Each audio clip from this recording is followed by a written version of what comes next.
It's now my pleasure to introduce Jessica Boots, an educator and member of the board of directors of the MTA, the Mass Teachers Association, to talk about what happens when there are no windows to educate students and society in general. Jessica, thanks so much for being part of tonight's forum. Thank you. First and foremost, I want to extend my thanks and my praise to Rebecca, Lex, Ariana, Sophie, Jake, and Ketchely, who have so eloquently expressed their truth, their need for anti-racist curriculum, and the need in this moment for mirrors in our curriculum. One thing I've learned in my time in education is that students are often our greatest and sharpest experts in the room. They're a wealth of knowledge, and when they talk and when they come together, it's our role as educators and in this public trust to listen. On the education side of things, I will speak as an educator with the Malden Public Schools and a member of the Massachusetts Teachers Association about the importance of curricular windows. And when I say windows, I mean curriculum that represents myriad perspectives or identities outside of what we might consider the norm.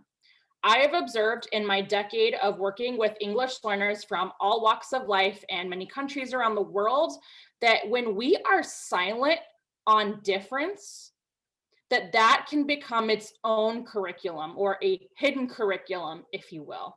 When curricular materials don't have representations of difference, or they represent difference poorly or in stereotypical ways, like some of the students had mentioned, or when school staff are taught to only diffuse or de-escalate rather than encourage meaningful student-driven conversation about difference, we implicitly teach our children that their difference or any difference at all is shameful.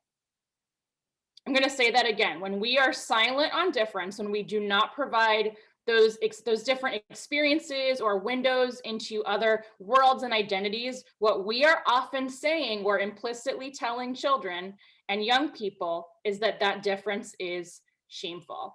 And this shame has impacts beyond self-esteem alone, right? I think we often talk about the emotional impact, but there's also a tangible impact on students' outcomes.